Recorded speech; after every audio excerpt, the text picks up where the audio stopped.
வேலூரில் ஒரே பெண்ணை இருவர் காதலிப்பதில் ஏற்பட்ட மோதலில் கல்லூரி மாணவனை கொன்றுவிட்டு தலைமறைவான சக மாணவன் சிக்கி உள்ளான். திருவண்ணாமலை மாவட்டம் ஆரணி அருகே உள்ள பத்தியாவரத்தைச் சேர்ந்தவர் ஆனந்த். இவரின் மகன் டேனி வளனரசு. 19 வயதான இவர் வேலூர் ஊரிஸ் கல்லூரியில் BA பாதுகாப்புத்துறை பாடப்பிரிவில் 2ஆம் ஆண்டு படித்து வந்தார். வகுப்பு பிரதிநிதியாகவும் ஆசிரியர்களிடம் நற்பெயருடன் இருந்து வந்திருக்கிறார். அதே கல்லூரியில் படிக்கும் ஜூனியர் மாணவர் ஒருவரோடு சேர்ந்து டேனி வளனரசு விடுதியில் தங்கியிருக்கிறார்.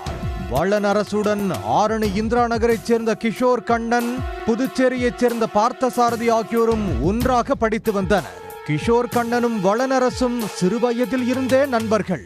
கல்லூரிக்கு வந்த பிறகும் அந்த நட்பு தொடர்ந்தது. இவர்களுடன் பார்த்தசாரதியும் சேர்ந்து கொண்டார். மூவரும் நெருங்கி பழகி வந்திருக்கிறார்கள். வளனரசுதான் கிஷோர் கண்ணனுக்கும் பார்த்தசாரதிக்கும் வேலூர் சாய்நாதபுரம் பொன்னியம்மன் கோயில் தெருவில் உள்ள மாடி வீட்டில் வாடகைக்கு அறை எடுத்து கொடுத்திருக்கிறார். இந்த நிலையில் வளனரசுடன் தங்கியிருந்த ஜூனியர் மாணவர் கடந்த டிசம்பர் 25ஆம் தேதி சொந்த ஊருக்கு புறப்பட்டு சென்றிருக்கிறார். வளனரசும் தனது நண்பர் கிஷோர் கண்ணனுடன் ஆரணியில் உள்ள அவரவர் வீடுகளுக்கு சென்று விட்டனர்.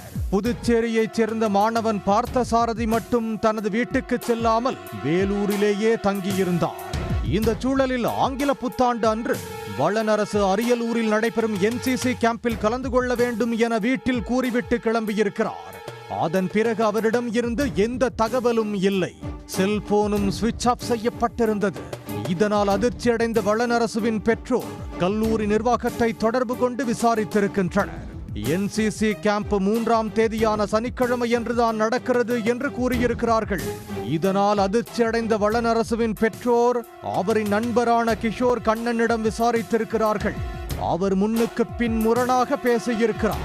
இதனால் சந்தேகமடைந்த குடும்பத்தினர் இரவு 8 மணி அளவில் பாகாயம் காவல் நிலையத்துக்கு சென்று மகனை கண்டுபிடித்து தரக்கோரி புகார் மனு அளித்தனர். போலீசார் கிஷோர் கண்ணனிடம் இருந்து விசாரணையை தொடங்கியிருக்கிறார்கள். அதில்தான் நண்பர்களே சேர்ந்து டேனி வளனரசை அடித்து கொன்ற கொடூரம் தெரிய வந்திருக்கிறது. பார்த்தசாரதி காதலித்த பெண்ணை டேனி வளனரசுவும் காதலித்து வந்துள்ளார். இது தொடர்பாக அவர்களுக்குள் தகராறு இருந்து வந்துள்ளது.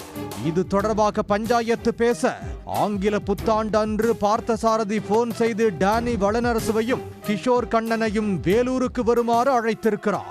அன்று நள்ளிரவு அவர்களுக்குள் தகராறு நடந்திருக்கிறது. அதன் தொடர்ச்சியாக டேனி வளனரசை பார்த்தசாரதி இரும்பு ராடால் தாக்கி படுகொலை செய்திருக்கிறார். பிறகு உடலை கழுவி உடை மாற்றி மயக்கத்தில் இருப்பவரை போல பைக்கின் நடுவில் அமர வைத்து சடலத்தை இருவரும் ஆந்திர மாநில எல்லையோரம் இருக்கும் சித்தப்பாறை என்ற கிராமத்தின் மலை அடிவாரத்துக்கு சென்றிருக்கிறார்கள். அங்கு உடலை வீசிவிட்டு இருவரும் தப்பிச் சென்றது விசாரணையில் தெரிய வந்திருக்கிறது.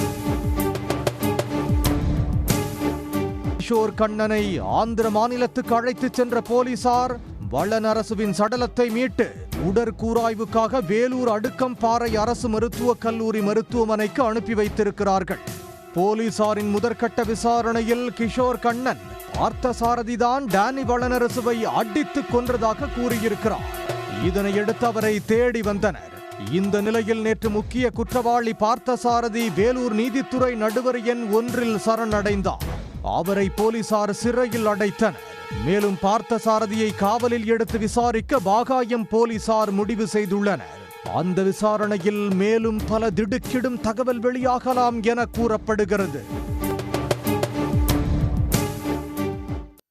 உடனுக்குடன் செய்திகளை தெரிந்து கொள்ள சன் நியூஸ் பெல் ஐகானை கிளிக் பண்ணுங்க.